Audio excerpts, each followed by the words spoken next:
सूचना केवल हमारे विचार हैं, वित्तीय सलाह नहीं। निर्णय लेने से पहले खुद शोध करें। किसी भी लाभ या हानि के लिए हम उत्तरदायी नहीं हैं। आज हम देख रहे हैं लॉयड्स इंजीनियरिंग वर्क्स लिमिटेड के 2024-25 Q4 की standalone financial performance. Starting with the sales, पिछले क्वार्टर से सेल्स में -22.5% का डिक्रीज हुआ है, मगर कंपनी ने पिछले साल के मुकाबले मार्जिनल सेल्स डिक्लाइन रिपोर्ट किया, around -5%। Expenses -20.5% quarter on quarter decrease हो गए हैं, जो साल भर के -6% के डिक्लाइन के साथ अलाइन करता है। एक्सपेंसेस में डिक्रीज अच्छा है, लेकिन सेल्स में डिक्रीज निराशा की बात है। ऑपरेटिंग प्रॉफिट, जो पिछले साल के कंपैरिजन में 0% अप हुआ है, quarter on quarter around -32% decrease हुआ है। Operating profit margin OPM annual basis पे 1% से इंक्रीज हुआ है और पिछले क्वार्टर के कंपैरिजन में -2% से डिक्रीज हुआ है। एक्सेप्शनल आइटम्स को ऐड करके अदर इनकम पिछले क्वार्टर के कंपैरिजन में -48% गिर गई, बावजूद इसकी ईयरली ग्रोथ 69.5% हुई है। इंटरेस्ट एक्सपेंसेस पिछले क्वार्टर से -15.5% डाउन हुआ, लेकिन ईयर ओवर ईयर इंक्रीज 33% हुआ है।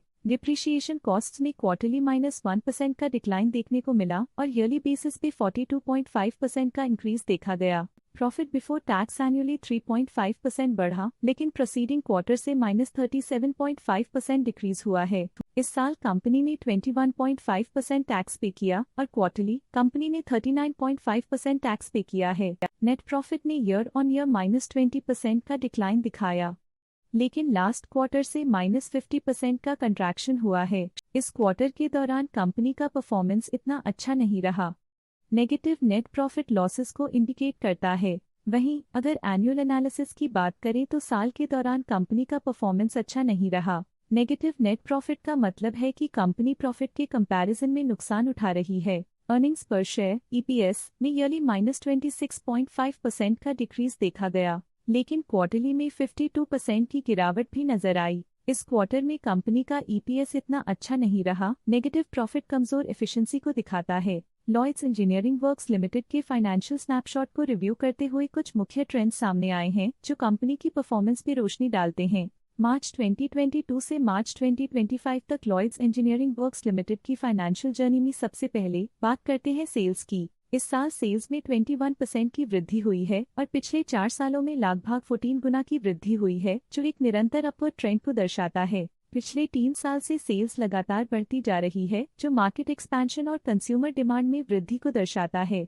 अब बात करते हैं एक्सपेंसेस की। इस साल एक्सपेंसेस 23.5% बढ़े हैं और 4 सालों में लगभग 14 गुना का इजाफा हुआ है। इस साल हालांकि एक्सपेंसेस सेल्स से थोड़ा ज्यादा बढ़े हैं, मगर ग्रोथ रेट्स का करीब होना स्टेडी ऑपरेशनल कॉस्ट को दर्शाता है। ऑपरेटिंग प्रॉफिट का सफर स्टेडली ऊपर चढ़ रहा है। इस साल 8.5% की बढ़ोतरी के साथ और पिछले 4 सालों में लगभग 13 गुना का नोटिसेबल राइज हुआ है। पिछले 3 साल से ऑपरेटिंग प्रॉफिट लगातार बढ़ रहा है, जो कॉस्ट मैनेजमेंट और ऑपरेशनल कुशलता को दर्शाता है। नेट प्रॉफिट का सफर ऊपर की ओर चल पड़ा है। इस साल 25% की चढ़ाई के साथ पिछले 4 सालों में लगभग 16 गुना की शानदार वृद्धि हुई है। पिछले 3 साल से नेट प्रॉफिट लगातार बढ़ रहा है, जो फाइनेंशियल हेल्थ को मजबूती देते हुए इन्वेस्टर्स का ध्यान आकर्षित करता है। इस साल EPS ने ऊंचाइयों को छुआ है 16.5% की वृद्धि के साथ, जो पिछले 4 सालों में लगभग 13 गुना की मजबूत वृद्धि पर आधारित है।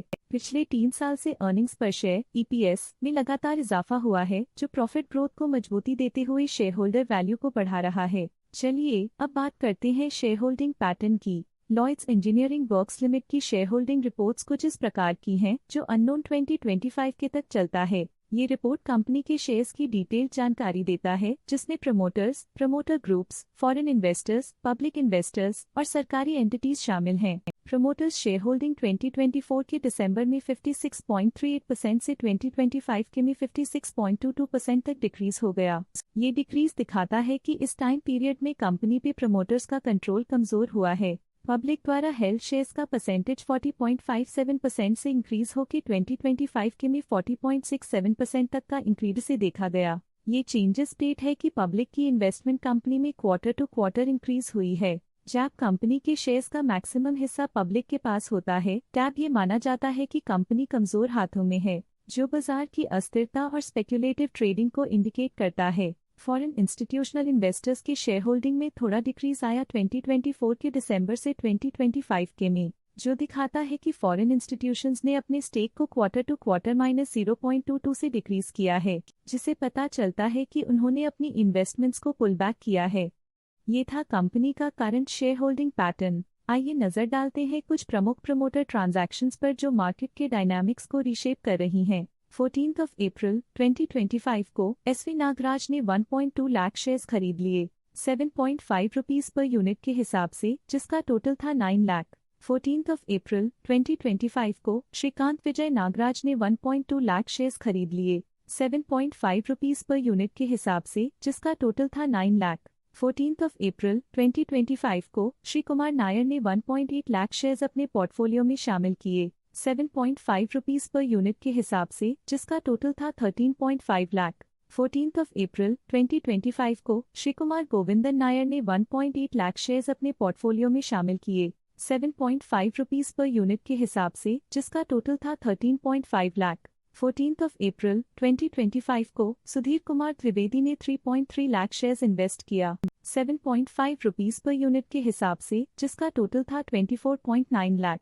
11 अप्रैल 2025 को अधिकराव सदाशिव गागे ने 44,700 शेयर्स खरीद लिए 7.5 रुपीस पर यूनिट के हिसाब से, जिसका टोटल था 3.4 लाख। 11 अप्रैल 2025 को दीपक ओभर ने 79,600 शेयर्स इन्वेस्ट किया 9.5 रुपीस पर यूनिट के हिसाब से, जिसका टोटल था 7.6 लाख। आशा है कि ये प्रमोटर डील्स के इनसाइट्स आपको स्टॉक मार्केट समझने में मदद करेंगी। आज के लिए फाइनेंशियल सेक्टर में इतना ही। देखने के लिए धन्यवाद। स्टॉक लेटेस्ट न्यूज अपडेट के लिए चैनल को सब्सक्राइब करें और वीडियो को लाइक एंड शेयर करें।